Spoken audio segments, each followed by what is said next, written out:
샬롬, 류 선생의 구속사 천국열차, 유도수 목사님의 신구약 성경 파노라마를 낭독하는 시간입니다. 지금은 이사야 파노라마 42장입니다. 내 마음에 기뻐하는 나의 종, 요절은 1절. 내가 붙드는 나의 종, 내 마음에 기뻐하는 나의 택한 사람을 보라. 내가 나의 신을 그에게 주었은즉 그가 이방에 공의를 베풀리라. 42장의 중심점은 나의 종, 내 마음에 기뻐하는 나의 택한 사람에 있습니다. 1절. 그가 누군가? 본장에 나타난 그의 성품과 사명으로 볼 때 나의 종이 하나님의 신을 받은 그리스도이심이 드러납니다. 이를 문맥적으로 보면 41장에서 동방의 한 사람을 들어서 구원해 주실 것을 말씀했는데 42장에서는 예표의 인물에서 실체이신 메시아를 드러내고 있습니다. 그가 백성의 언약과 이방의 빛이 될 것이라 말씀하면서 6절 항해하는 자와 바다 가운데 만물과 섬들과 그 거민들아 여호와께 새 노래로 노래하며 땅 끝에서부터 찬송하라 하고 만방을 언약과 빛으로 초대합니다. 10절에서 13절. 그런데 본장에는 또 다른 내 종이 있습니다. 19절.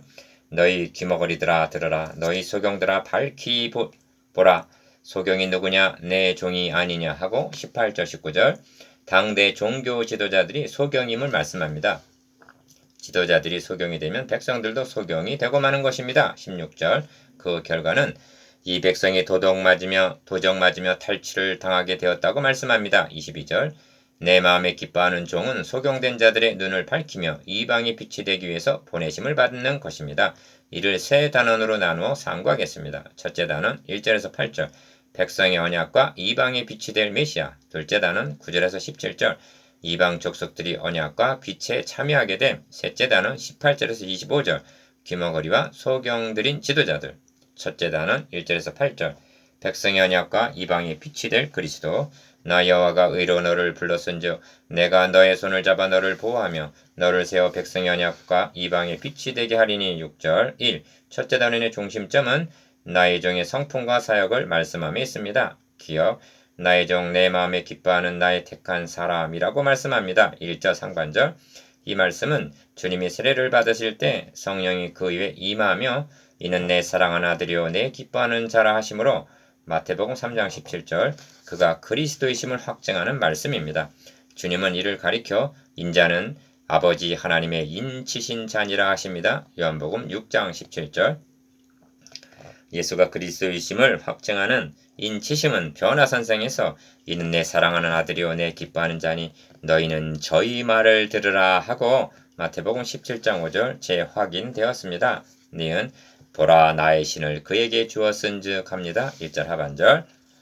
11장 2절과 61장 1절에서도 주 여호와의 신이 내게 임하셨으니 하고 말씀합니다. 그는 외치지 아니하며 목소리를 높이지 아니하며 그 소리로 거리에 들리게 아니하며 상한 갈대를 꺾지 아니하며 꺼져가는 등불을 끄지 아니하고 진리로 공의를 베풀 것이며 섬들이 그 교훈을 앙망하리라 합니다. 2절에서 4절. 마태복음에서는 이를 인용하여 이는 선지자 이사야로 말씀하신 바 보라 나의 택한 종 곧 내 마음에 기뻐하는 바 나의 사랑하는 자로다. 내가 내 성령을 줄 터이니 그가 심판을 이방에 알게 하리라. 그가 다투지도 아니하며 들레지도 아니하리니 아무도 길에서 그 소리를 듣지 못하리라. 상한 갈대를 꺾지 아니하며 꺼져가는 심지를 끄지 아니하기를 심판하여 이길 때까지 하리니 또한 이방들이 그 이름을 바라리라 함을 이루려 하심이라 하고 마태복음 12장 17절에서 21절. 본문이 1절에서 4절까지가 주님께에게서 성취되었음을 증거합니다. 이는 정복자 고레스와는 전혀 다른 성품입니다. 3. 나 여호와가 의로 너를 불렀은즉 내가 너의 손을 잡아 너를 보호하며 너를 세워 백성의 언약과 이방의 빛이 되게 하리니 하십니다. 6절. 1절에서 4절까지 해서 메시아의 성품을 말씀하고는 6절에서 7절까지 해서 그의 사역을 말씀하십니다. 첫째로 백성의 언약이 되게 하시겠다 말씀합니다. 이것이 얼마나 중요한 말씀인지 하나님과 인간의 관계는 언약을 통해서만이 성립이 되기 때문입니다. 그러므로 언약이란 구원 계획에 있어서 절대 불가결한 것입니다. 언약을 세워주심이 없으면 관계도 없고 믿음도 없고 구원도 없고 오직 단절이 있을 뿐입니다. 4. 그러면 구속사가 어떤 언약에 의해서 이어져 내려왔는가? 인류의 시조가 타락한 그 자리, 즉 하나님과의 관계가 단절된 그 현장에서 원복음을 세워주셨습니다. 이 원복음이 아브라함의 언약, 다윗의 언약으로 이어져 내려와서는 이것은 죄사함을 얻게 하려고 많은 사람을 위하여 흘리는 바 나의 피 곧 언약의 피니라 하신 마태복음 26장 28절 새 언약에서 성취가 되었던 것입니다. 많은 분들이 구약은 율법이요 율법으로 하시려다가 안 되니까 신약을 주신 양 착각하고 있는데 아닙니다. 율법은 죄를 깨닫게 하기 위해서 가입한 것이라 말씀합니다. 로마서 5장 20절 갈라디아서 3장 9절 왜냐하면 죄를 깨달아야만 의원 되시는 그리스도를 찾게 될 것이기 때문입니다. 이것이 백성의 언약이 되게 하시라는 뜻입니다. 그리스도를 백성의 언약 되게 하심. 1. 그런데 주목해야 할 점은 백성의 언약과 이방의 빛이 결부되어 있다는 점입니다. 6절 하반절. 이는 그리스도가 이스라엘만을 위해서가 아니라 이방인의 언약과 빛도 되심을 계시하시는 중요한 말씀입니다. 그래서 4절에서는 섬들 이방이 그 교훈을 앙망하리라 하십니다. 이 계시는 49장 6절에서도 또 너로 이방의 빛을 삼아 나의 구원을 베풀어서 땅 끝까지 이르게 하리라 하시고 60장 3절에서도 열방은 너의 빛으로 열왕은 비치는 너의 광명으로 나아오리라 하십니다. 그리하여 흑암에 행하던 백성이 큰 빛을 보고 사망의 그늘진 땅에 거하던 자에게 빛이 비치게 된 것입니다. 9장 2절 이 계시가 아기 예수를 만난 시몬이 성령의 감동을 받아 내 눈이 주의 구원을 보았사오니 이는 만민 앞에 예비한 하신 것이요 이방을 비추는 빛이요 주의 백성 이스라엘의 영광이니이다 하고 고백하는데 누가복음 2장 30절에서 32절 하고 고백하는 데서 성취가 되었던 것입니다. 바울은 그때 너희는 그리스도 밖에 있었고 이스라엘 나라 밖에 사람이라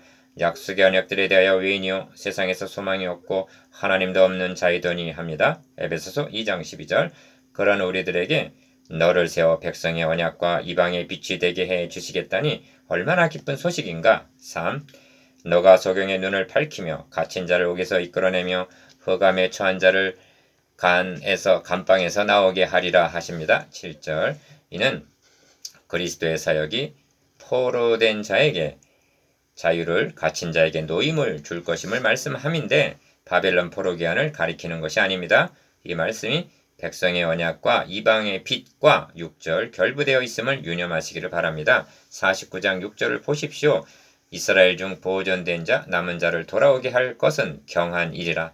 내가 또 너로 이방의 빛을 삼아 나의 구원을 베풀어서 땅 끝까지 이르게 하리라 하신 만방의 구원을 가리킵니다.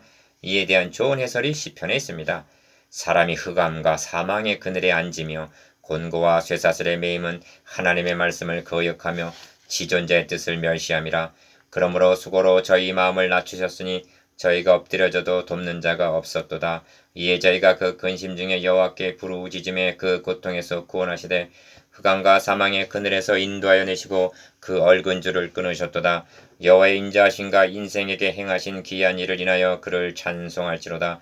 저가 논문을 깨뜨리시며 새 빗장을 꺾으셨음이로다. 시편 107편 10절에서 16절 4. 본 단원을 마치기 전에 상한 갈대를 꺾지 아니하며 꺼져가는 등불을 끄지 아니하고 라는 3절 말씀을 생각해 보아야만 하겠습니다. 구속사는 언제나 상한 갈대 꺼져가는 등불같이 위태한 지경으로 이어져 내려왔습니다. 그러나 하나님은 이를 꺾으시거나 끄지 아니하시고 주권적으로 이루어 오셨습니다. 왜 그렇게 하셨는가? 나는 여호와니 이는 내 이름이라. 나는 내 영광을 다른 자에게 내 찬송을 우상에게 주지 아니하리라 하신 8절 하나님의 이름과 영광과 찬송을 위해서입니다. 5. 구속의 역사만 그런 것은 아닙니다. 개개인을 돌이켜보면 상한 갈대 꺼져가는 등불과 같은 나약한 존재임을 인정하게 됩니다. 그럼에도 불구하고 주님은 이를 끄시거나 꺾지 않으셨기 때문에 우리가 보존될 수가 있었습니다. 우리에게 자격이 있어서가 아니라 백성의 언약과 이방의 빛이 되신 그리스도의 구속으로 말미암아입니다. 이 만극하신 사랑을 아는 자라면 이제는 하나님께 영광과 찬양을 돌리는 삶을 살아야만 하지 않겠습니까? 둘째 단은 9절에서 17절 이방 족속들이 언약과 빛에 참여하게 됨. 보라 전에 예언한 일이 이미 이루었느니라. 이제 내가 새 일을 구하노라. 그 일이 시작되기 전에도 너에게 이르노라. 9절 1. 둘째 단원의 중심점은 이방 족속들이 언약과 빛에 참여하게 될 것을 말씀함에 있습니다. 이제 내가 새 일을 고하노라 하십니다. 9절. 새 일이 무엇인가? 43장 19절에서도 보라 내가 새 일을 행하리니 이제 나타낼 것이라 합니다. 다음 장에서 새 일이 무엇인가 하는 점이 구체적으로 나타날 것입니다. 이는 첫째 단원에서 말씀한 백성의 언약과 이방의 빛이 되실 그리스도의 복음입니다. 보라 전에 예언한 일이 이미 이루었느니라 하심은 9절 상반절 이제 말씀하는 새 일도 이루어질 것이라는 확실성을 위해서 하시는 말씀입니다. 이 항해하는 자와 바다 가운데 만물과 섬들과 그 거민들아 여호와께 새 노래로 노래하며 땅 끝에서부터 찬송하라 합니다. 10절 하나님은 새 일을 행하시겠다 말씀하면서 9절 백성들에게는 새 노래로 노래하라 하십니다. 10절 10절에서 12절에는 항해하는 자 만물과 섬들과 그 거민들 땅 끝 10절 광야와 거기 있는 성읍들과 게달 사람이 거하는 촌락들 셀라거민 산꼭대기 등을 언급하면서 11절 새 노래로 노래하며 땅 끝에서부터 찬송하라 10절 소리를 높이라 노래하며 산꼭대기에서 즐거이 부르라 11절 여호와께 영광을 돌리며 섬들 중에서 그의 찬송을 선전할지어다 합니다. 12절 3. 하나님이 이루어 주실 새 일이 얼마나 기쁘고 감사한 일이면 이와 같이 말씀하시겠는가? 이는 모든 나라 모든 족속이 아무런 차별이 없이 백성의 언약과 이방의 빛에 6절 참여하게 될 것을 가리킵니다. 그들에게 촉구하는 바가 무엇인가를 다시 한번 확인해 보시기를 바랍니다. 왜냐하면 이것이 바로 우리에게 하시는 말씀이기 때문입니다. 노래하며 찬송하며 영광을 돌리며 선전할지어다 합니다. 이것이 곧 우리가 해야 할 일이기도 합니다. 찬송하며 선전하며 영광을 돌리라. 1. 여호와께서 용사같이 나가시며 전사같이 분발하여 외쳐 크게 부르시며 그 대적을 크게 치시리로다 합니다. 13절 여기서 그리스도는 용사 전사로 묘사가 됩니다. 왜냐하면 갇힌 자를 옥에서 이끌어내며 흑암에 앉은 자를 깜빵에서 나오게 하기 위해서는 7절 용사가 아니고는 불가능한 일이기 때문입니다. 그러므로 주님은 내가 세상에 화평을 주러 온 줄로 생각하지 말라. 화평이 아니요 검을 주러 왔노라 하시면서 마태복음 10장 34절 강한 자가 무장을 하고 자기 집을 지킬 때에는 그 소유가 안전하되 더 강한 자가 와서 저를 이길 때에는 저의 믿던 무장을 빼앗고 저의 재물을 나누느니라 하고 누가복음 11장 21절 22절 자신을 더 강한 자로 말씀하십니다. 이 점을 히브리서는 자녀들은 혈육에 함께 속하였으며 그도 또한 한 모양으로 혈육에 함께 속하심은 사망으로 말미암아 사망의 세력을 잡은 자 곧 마귀를 없이 하시며 또 죽기를 무수함으로 일생에 매어 종노릇하는 모든 자들을 놓아주려 하심이니 하고 히브리서 2장 14절 15절 해설해 줍니다. 이를 위해서 그리스도는 용사로 전사로 오신다는 말씀입니다. 3. 그리스도를 용사와 전사로 인식한다는 것은 중요한 요점입니다. 왜냐하면 이를 통해서 주의 제자된 나 자신의 용사됨과 전사됨의 정체성을 확인하게 되기 때문입니다. 주님의 지상 명령은 지상이라는 말은 땅이 아니라 가장 높은 지극히 높은 명령이란 뜻이죠. 너희는 가서 모든 족속으로 제자를 삼으라는 말씀입니다. 그리고 내가 세상 끝날까지 너희와 항상 함께 있으리라 하고 보장해 주셨습니다. 마태복음 28장 20절 제자 삼는 일은 영적 싸움을 통해서 이루어집니다. 그러므로 항상 함께 있으리라는 말씀은 함께 세워주시겠다는 말씀인 것입니다. 4.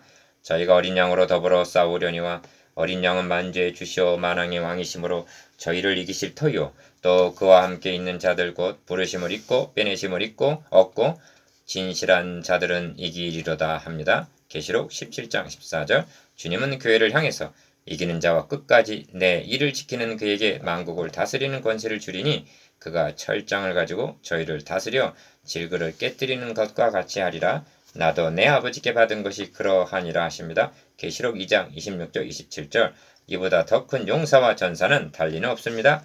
용사와 전사 되시는 그리스도 1. 내가 오랫동안 고요히 하며 잠잠하여 참았으나 이제는 내가 해산하는 여인같이 부르짖으리니 숨이 차서 심히 헐떡일 것이라 하십니다. 14절 이는 앞절에서 용사와 전사같이 일어나신다는 것과 결부되는 말씀인데 오랫동안 고요히 하며 잠잠하여 참으시던 분이 드디어 일어나시겠다는 말씀입니다. 때로는 하나님의 약속이 더딘 것 같이 여겨질 때가 있습니다. 베드로후서 3.9절. 그런데 이는 참으시는 기간이라고 말씀합니다. 하나님이 일어나시게 되면 두 방면으로 나타나게 될 것입니다. 첫째는 내가 큰 산과 작은 산을 황목케 하며 그 초목을 마르게 할 것이라 말씀합니다. 15절. 이는 대적들을 심판하실 것을 가리킵니다. 둘째는 내가 소경을 그들이 알지 못하는 길로 이끌며 인도하며 암흑으로 그 앞에 광명이 되게 하며 하십니다. 16절. 이는 그들을 복음의 빛으로 인도할 것을 가리킵니다. 어찌하여 백성들이 소경이 되었는가? 16절. 이는 다음 단원에서 소경이 누구냐? 내 종이 아니냐 하는 것과 결부되는 말씀입니다. 19절. 하나님께서 종 선지자들을 세우실 때는 소경된 백성들을 인도하라고 세우신 것입니다. 그런데 소경이 소경을 인도하고 있었던 것입니다. 3. 소경이 되면 어떻게 되는가? 우상 17절을 숭배하게 되는 것입니다. 8절에서도 내 찬송을 우상에게 주지 아니하리라 하고 우상을 언급합니다. 우상 숭배는 탐심에서 나오고 자기 중심의 소산이요 신구약교의 치명적인 병임을 유념해야만 합니다. 주님이 하신 말씀이 생각이 납니다. 내가 심판하러 이 세상에 왔으니 보지 못하는 자들은 보게 하고 보는 자들은 소경이 되게 하려 함이라 하시니 당시의 지도자들은 우리도 소경인가 했습니다. 이들을 향해서 너희가 소경이 되었으면 죄가 없으려니와 본다고 하니 너희 죄가 그저 있느니라 하셨습니다. 요한복음 9장 39절에서 41절. 본다는 소경을 다음 단에서 보게 될 것입니다. 셋째 단은 18절에서 25절. 귀머거리와 소경들인 지도자들. 너희 귀머거리들아 들으라. 너희 소경들아 밝히 보라. 18절. 셋째 단원의 중심점은 귀머거리와 소경된 지도자들에 있습니다. 누가 귀머거리며 소경이란 말인가? 소경이 누구냐? 내 종이 아니냐? 누가 날 보내는 나의 사자같이 귀머거리겠느냐? 누가 여호와의 종같이 소경이겠느냐? 하십니다. 19절. 나의 보내는 나의 사자란 선지자를 가리킵니다. 56장에서는 들의 짐승들아 삼림 중에 짐승들아 다 와서 삼키라. 그 바수꾼들은 소경이여 다 무지하며 벙어리개라. 능히 짓지 못하며 다 꿈꾸는 자여 누운 자여 잠자기를 좋아하는 자니 하십니다. 56장 9절에서 10절. 귀머거리 소경에다가 벙어리라 하십니다. 이는 참으로 심각하게 받아야 할 말씀입니다. 선지자란 시대의 징조를 보고 하나님의 경고의 말씀을 듣고 백성들에게 대언해야 할 사명을 맡은 자들입니다. 그런 지도자들이 소경, 귀머거리, 벙어리가 되면 어떤 결과를 가져오게 되는가?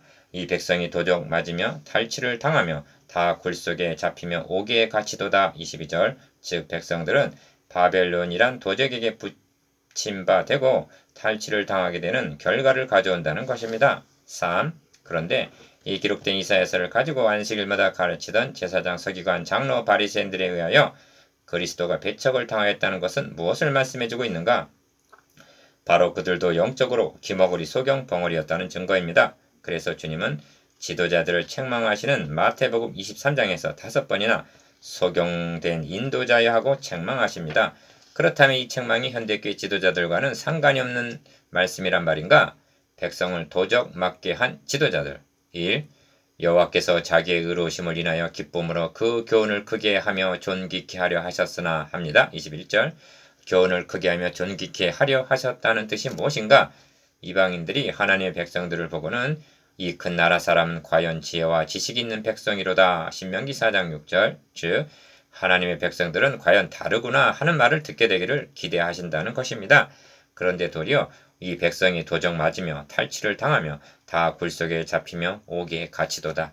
노략을 당하되 구할 자가 없고 탈취를 당하되 도로 주라 할 자가 없도다 합니다. 22절. 맛을 잃은 소금같이 밟히는 처량한 신세가 되었다는 말씀입니다. 이것이 누구의 책임이란 말인가? 너희 중에 누가 이 일에 귀를 기울이겠느냐? 누가 장례사를 삼가 듣겠느냐 하십니다. 23절. 여기에 소경되고 귀머거리 되어 듣지 못하고 보지 못하여 백성들을 바른 길로 인도하지 못하는 지도자들의 책임이 있습니다. 야곱으로 탈취를 당케 하신 자가 누구냐? 이스라엘 도적에게 붙이신 자가 누구냐? 여호와가 아니시냐 합니다. 23절 상반절. 이 지경에 이른다면 깨달을 만도 하지 않은가? 무엇을 말입니까? 우리가 이 징벌을 당하게 된 것이 메시아 언약을 버리고 우상을 숭배했기 때문이라는 자신들의 잘못 말입니다. 그러나 너가 많은 것을 볼지라도 유의치 아니하며 귀는 밝을지라도 듣지 아니한도다 하십니다. 20절 3. 그러므로 여호와께서 맹렬한 진노와 위력으로 이스라엘에게 베푸심에 그 사방으로 불붙듯 하나 깨닫지 못하며 몸이 타나 마음에 두지 아니하는도다 하십니다. 25절 깨닫지 못하고 마음에 두지 아니하다가 2차적으로 로마에 의하여 징벌을 당하는 악순환을 겪게 됩니다. 그렇다면 현대교회는 깨닫고 마음에 두고 있단 말인가? 말세를 만난 우리의 거울과 경계를 주신 말씀을 통해서도 깨닫지 못하고 마음에 두지 않는다면 주님이 오시는 날에 산과 바위에게 이르되 우리 위에 떨어져 보좌에 앉으신 이의 나체서와 어린 양의 친누에서 우리를 가리우라 하게 될 것입니다. 계시록 6장 16절 이것이 귀머거리와 소경들인 지도자들의 책임입니다. 4. 42장에서는 상한 갈대를 꺾지 아니하며 꺼져가는 등불을 끄지 아니하시고 3절 백성의 언약과 이방의 빛이 되게 하리니 6절 하신 은혜가 있는가 하면 여호와의 맹렬한 진노가 25절 함께 등장함을 유념해야만 합니다. 이것이 내 마음에 기뻐하는 나의 종 곧 그리스도의 사역입니다. 성도들을 어느 길로 이끌며 인도할 것인가는 여호와의 종으로 세움받은 목회자의 책임입니다. 이제 묵상해 보시겠습니다. 기억 백성의 언약과 이방의 빛에 대해서 니은 상한 갈대 꺼져가는 등불에 대해서 디귿 귀머거리와 소경들인 지도자들에 대해서